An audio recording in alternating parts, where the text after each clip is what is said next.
I rise today to invoke the War Powers Act. The War Powers Act requires that upon a request from a member of the Senate or a member of Congress, that there will be a vote on whether or not troops should be put into harm's way or into a conflict without the approval of this body. Our founding fathers felt very clearly on this that we should not go to war without a vote of the legislature. They wanted to make sure that the executive or the president was prohibited from going to war without the authority of the legislature. We've drifted away from that. It really hasn't been a valid declaration of war since World War II. We have at times taken votes to authorize the use of military force. They call them an AUMF. We did when we went into the Iraq War, so we did the voting properly. It was still a disastrous mistake to go there. But we never have voted on being in Syria. We never have voted on having troops in the middle of the Syrian civil war in which hundreds of thousands of people have died, millions of people have been displaced. And we owe it to the soldiers that are in Syria, the U.S. soldiers, the young men and women in Syria, to have a debate and have a vote. Now, the Senate doesn't want to do this. They're only doing this under duress because I am forcing them to vote on this issue. I have the power because it's called a privilege vote. They can't deny me this vote or this debate. This will put the Senate on record. Are you for having troops in Syria? If so, why? What are they doing in Syria? I fear that they are merely a tripwire to a greater war or to a tragedy should a terrorist attack occur. They have become the target for the Iranian proxies. Will we ever learn? As the fire of war spreads across the Middle East, the Biden administration sends aircraft carriers, strike groups into the region without a debate of Congress. About whether the United States should be further enmeshed in these regions' conflicts, or will there be a debate at all? For the past 2 decades, the wisdom of Washington foreign policy, the establishment, has embroiled our country in one war after another, impervious to the catastrophic consequences resulting from this adventurism. Some 7,000 U.S. service members lost their lives in post-9/11 conflicts. Tens of thousands more live with missing limbs, burn scars, or are confined to wheelchairs, to say nothing of the mental wounds of war. More than 30,000 veterans committed suicide since Washington's misguided project to remake the Middle East. While our soldiers carried out their missions with honor, the Washington establishment has consistently failed them. Both Democrat and Republican commanders-in-chief repeatedly have ordered our troops into ill-advised conflicts with no vital national interest and no possibility of victory. Syria is but one example. In 2014, the Obama administration entangled the United States in yet another endless war in the Middle East without congressional authorization, without a definition of victory, and without an exit strategy. Operation Inherent Resolve was ostensibly intended to destroy the Islamic State in Iraq and Syria, ISIS, an abhorrent terrorist organization, and that was only able to thrive because of the chaos created by the Iraqi war, by Bush's foolish invasion of Iraq. The U.S.-led coalition carried out a significant air campaign against ISIS targets, conducting more than 11,000 airstrikes in Syria alone. But of course, our intervention didn't stop there. President Obama unilaterally deployed boots on the ground, sending 300 special forces into Syria. My comments at the time were, who goes to war with 300 people? Who sends 300 soldiers to a battle of thousands and thousands of troops? It was a terrible military strategy and still is. By the end of 2017, the Pentagon revealed that we had, in fact, 2,000 American troops stationed on the ground in Syria. There were tens of thousands of Turkish troops. There's Syrian Kurds. There's Assad's troops. There's Russian troops. And we've got a couple thousand troops sitting ducks in the middle of this chaos. Congress enacted the War Powers Act in 1973 to prevent this exact type of situation. At the time, the nation was emerging from the national tragedy of the Vietnam War. That war was never declared as such, yet it cost the lives of 58,000 Americans. Vietnam started with a few hundred U.S. military advisors but subsequently escalated to a point where there were over 540,000 troops, U.S. troops in Vietnam. The calamity of Vietnam prompted Congress to resolve that the president should never again be permitted to enter the United States into a prolonged war without congressional authority. The president doesn't have this constitutional authority. The president does not have the constitutional authority to unilaterally declare war anywhere, at any time, for any reason. It is the prerogative of Congress. The Constitution is clear. Congress must heed the lessons of the past and cease abdicating their constitutional war-making power to the executive branch. If we are going to deploy our young men and women in uniform to some far-flung corner of the planet and ask them to fight and potentially give their life for some supposed cause, shouldn't we, as their elected representatives, at least have the courage to debate the merits of sending them there? Shouldn't we debate if the mission is achievable? Shouldn't we debate what the mission actually is, what the purpose for having the troops actually is, and if it is possible for them to accomplish that mission? The Syrian civil war is one of the greatest tragedies of our time.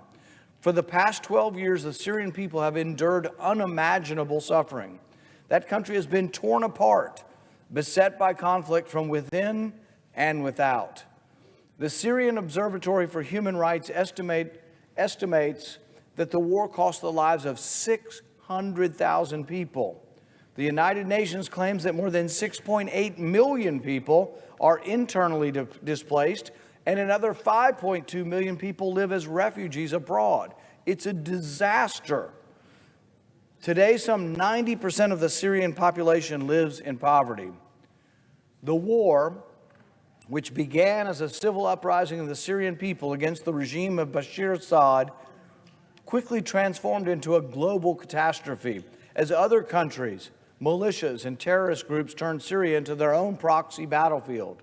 Like Vietnam, Syria should serve as a powerful warning of the dangers of presidential overreach and the dangers of mission creep. The American people are told that the United States is in Syria to fight ISIS, but we're not fighting ISIS. ISIS is gone. We're also have been there and been directly attacked by the Syrian government and pro-Assad forces. It's a much more complicated situation.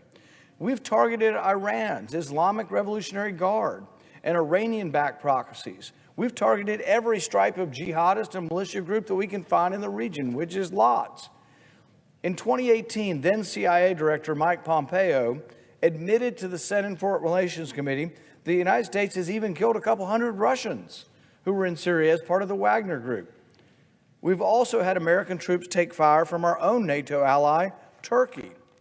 And just this past September, we returned the favor by shooting down an armed Turkish drone that came within 500 yards of U.S. forces. It's obviously a conflict, it's obviously a war, and it's obviously a dangerous place to have a few hundred troops with no clear-cut mission. None of these conflicts were debated or authorized by Congress. 9 American service members have been killed in Syria, and not once has this body debated the merits of our troops being deployed in harm's way there. The only reason the debate occurs today is because I'm forcing them to have the debate. They would rather wash their hands of this and just say, President Republican, President Democrat, whoever you are, you take care of it. We're washing our hands of this. We have no responsibility. But today, the Senate will take responsibility. Those who vote against my motion will be voting to have troops in Syria, and it will be their responsibility if calamity occurs. There is a bipartisan agreement that the executive branch does not have authorization for military action, or at least there has been in the past. In 2017, the current chairman of the Senate Foreign Relations Committee said in an interview, he's a Democrat, said, "The president does not have authorization from Congress to use force against the Syrian regime. He should come to Congress and get the authorization for the use of military force. He has to come to Congress and the American people and tell them what the game plan is. How do we get a resolution?" This was Democrats in 2017. Fast forward to Democrats today, and they say, no big deal, we've got a Democrat president. We don't want to appear to be critical of him. So even though we used to say there used to be congressional authority when there was a Republican president, we no longer say that. Now we're just peachy keen with whatever happens. If it was true in 2017, it's still true in 2023. Congress should either authorize a war or we should come home. The Biden administration continues to say that we're there to defeat ISIS. Well, the ISIS caliphate was completely eradicated in 2019. 4 years later, we still have 900 troops in Syria. The administration claims it seeks an enduring defeat of ISIS. Not surprisingly, they don't define what enduring means. Obviously, enduring doesn't mean complete destruction of the ISIS caliphate because the ISIS caliphate no longer exists. They hold no land. Our intelligence folks have said they don't even have the capacity to attack us, much have the desire to attack us now. The administration's quarterly combined State and Defense Department Inspector General reports states that the majority of ISIS branches likely lack the intent or capability to have direct attacks on the U.S. homeland. The only way they can get at us is if we're there. So ISIS hasn't controlled territory for 4 years. They lack the capability and intent to attack the U.S., and those remaining members of ISIS, there are indeed still radical extremists, they're surrounded by numerous state and non-state actors that also seek to eradicate them. Between the Turks, the Syrian Kurds, the Syrian government, none of them are happy to have ISIS there if it should try to arise again. It seems to me, though, that our 900 troops have no viable mission in Syria, that they're sitting ducks, they're a tripwire to a larger war, and without a clear-cut mission, I don't think they can adequately defend themselves. Yet they remain in Syria, and they remain vulnerable to attack by other groups. Our troops in Syria regularly come under attack, not from ISIS, but from Iranian-backed militias. Since Joe Biden took office, Iranian-backed proxies have attacked U.S. forces in Syria and Iraq more than 160 times. They attack us because we are in close proximity to them, and they couldn't attack us, frankly, if we weren't there. These attacks have accelerated following Hamas's monstrous October 7th attack on Israel. Since October 17th, the U.S. troops have been attacked at least 76 times, 40 times in Syria, and 36 times in Iraq. According to the Pentagon, a total of 60 U.S. military were injured in these attacks. Of those, at least 32 were at the Al-Tanf garrison in southeastern Syria, where our soldiers suffered various injuries, including traumatic brain injuries. The U.S. responded with a series of strikes on facilities used by the Iranian Revolutionary Guard and its proxies in Syria and Iraq. During his time in office, President Biden has carried out strikes on Iranian proxies on at least 8 separate occasions. Each time, the White House claimed that the strikes were necessary to deter further attacks. How many times do our troops need to be attacked for the administration to realize that we're not deterring anyone? Does anyone believe the 9th airstrike will do the difference or do the trick? We are actually a target. We are a tripwire. We are a place they can actually reach by being there with no clear-cut mission. In 2019, Joe Biden, as presidential candidate, compromised to end the forever wars in the Middle East, saying, "Staying entrenched in unwinnable conflicts only drains our capacity to lead on other issues that require our attention." I wish he still had the same belief. 900 troops sitting in the middle of the Syrian desert does not advance U.S. interests or provide deterrence. In fact, their presence does the exact opposite. Their presence invites the Iranian proxies to be able to reach them with attacks. This is the only way these groups can strike at the United States. It's the only way they can get attention. If they kill each other, no one seems to pay attention. If they kill Americans, they pay attention. So why would we plop Americans down in the desert within a few dozen miles of these folks and allow them to be attacked? We actively are providing Iran leverage to direct proxies to attack U.S. forces. This is the sort of strategic genius, so-called genius, that the Washington establishment parades around as prudent foreign policy. Our troops' presence also risks getting us dragged into a wider regional war. Imagine if these recent attacks resulted in the deaths of 60 of our service members, not injuries, but deaths. How would the Biden administration react to that? History is replete with major wars breaking out for less. President Biden would do well to channel the wisdom of President Ronald Reagan. In 1984, Ronald Reagan withdrew U.S. troops from Lebanon following the Beirut Marine Corps barracks bombing that killed 241 U.S. military personnel.